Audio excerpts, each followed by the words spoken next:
In this video, we travel to Chambers Pillar.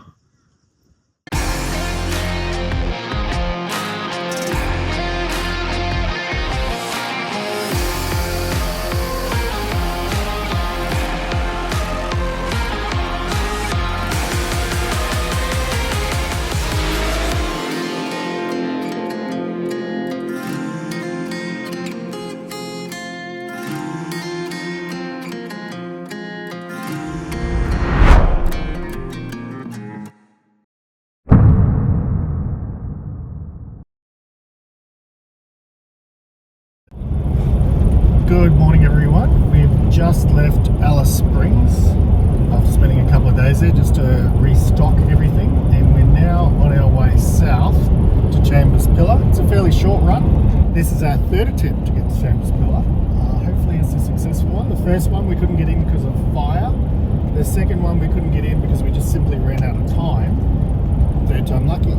Let's see how we go. Chambers Pillar is about 164 kilometres south of Alice Springs. We've just stopped here beside the Ghan Heritage Trail because once a year, just alongside this road, they have the Fink race. So I'm standing on the track at the moment. You can see a couple of markers there, and one there, and a couple on the hill over there. But yeah, once a year they have the Fink desert race here, and I probably wouldn't want to be standing right here when it's happening.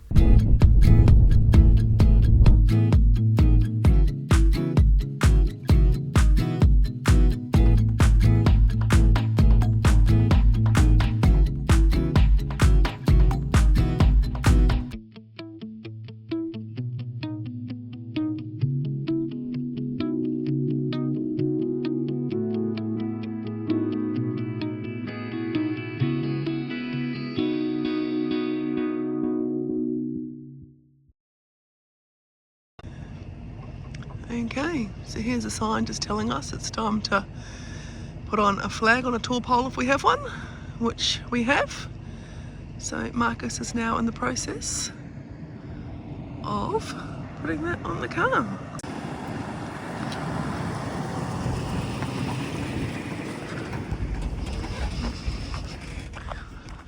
And as always, it's always important to return the gates to the way you found them.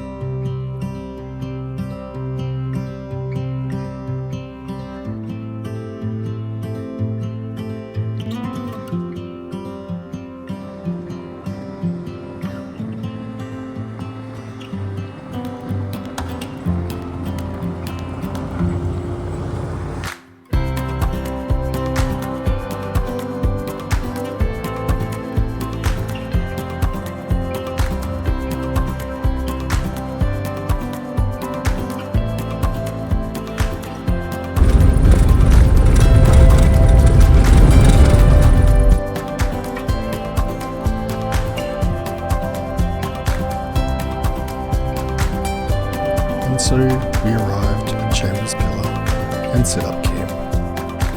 There are four main sections to the Chambers Pillar area. Firstly, there's Chambers Pillar itself and the walking track around it. Then slightly across to the northeast is Castle Rock and its walking track, the bush camping area where we set up camp, and the main camping area near the start of the walks. We started with a walk around Chambers Pillar.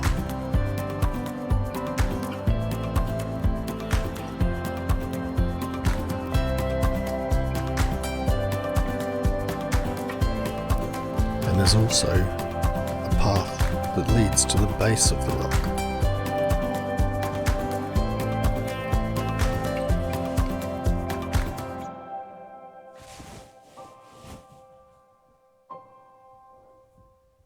Behind me is Chambers Pillar. Then the rocks behind me here, you can also see the initials, some of them dating back to 1870. The ones from 1870 are from John Ross and his party. They were exploring this country around here, looking for timber for telegraph poles and water. And the reason they were doing that is they were trying to look for a path for a telegraph line that was going to go through this area. They ended up putting it 30 or so kilometres east of here. But as part of the exploration, John Ross and his party came up here, and a lot of his team wrote their initials in the rocks behind me. Unfortunately, ever since then, a lot of other people have written initials as well, but so be it.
We loved the colour that was in the skies.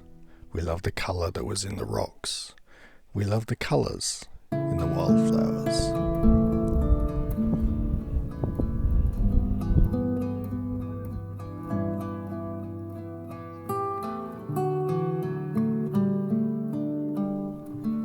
And then there was the flies.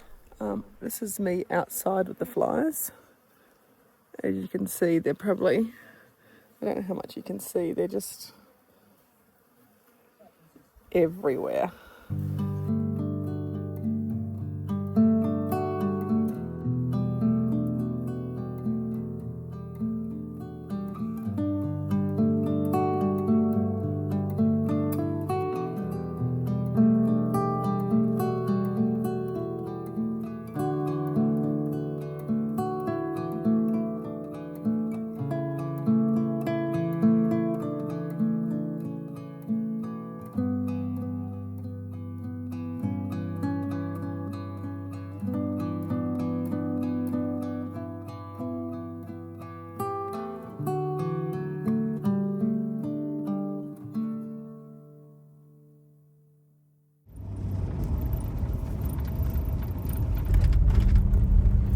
On our departure, we had to clear an obstacle.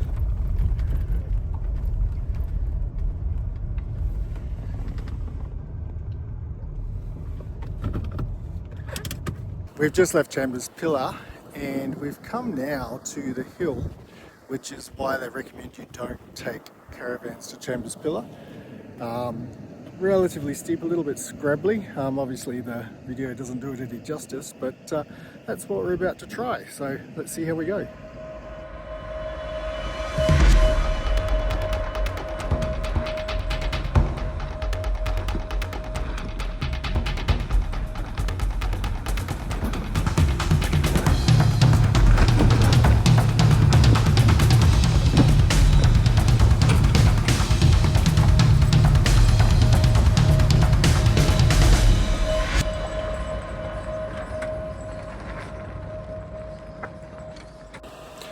Yeah, so we made it up and over. It wasn't too bad, a bit easier than I expected it to be actually.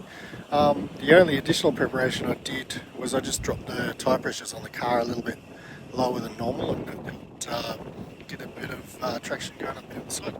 But yeah, it's a good end to the adventure. We're heading now to the Ghan Heritage Line. We're going to spend a night free camping on there somewhere, so we'll head out via Maryvale Station and then turn right and head south a little bit, hook up with the Ghan Heritage Line and head up north from there towards Alice, stay overnight somewhere on the Heritage Line.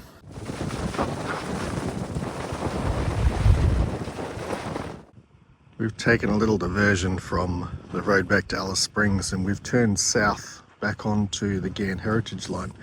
And we're stopped here at the Redinga siding. It's one of the settlers' camps that they use for repair and maintenance of the railway track, the old Ghan, when it was running in this area. Most of the work that they had to do on the track was as a result of flooding, because crossing the Fink River, a number of other places along the way, the rail would get washed away, the bridges would get washed away with the flooding that happened on a regular basis, and the crews in the settlers' camp were there purely to maintain that track and repair it as required. So we got 4 rooms on each end, so 8 rooms all up. Looks like a kitchen or dining room or something in the middle.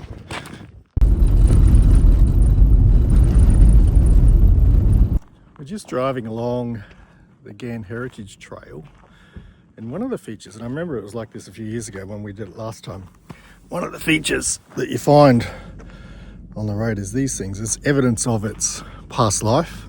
The Heritage Trail used to be the old Ghan Railway, and it was in the 1980s, I believe, for the last train, narrow gauge train came along this. So there's lots of these rail spikes along the track, a bit of a thing to look out for, because they can spike your tyres if you hit them wrong, particularly your back tyres, but also a little bit of evidence of the history of what this place used to be used for. We stopped overnight at the Bunduma rail siding.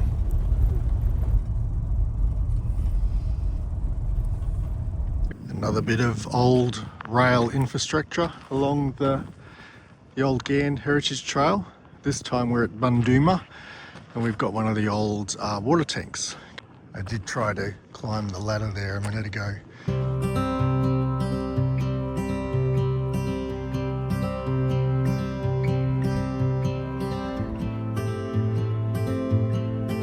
I just remembered I don't like heights.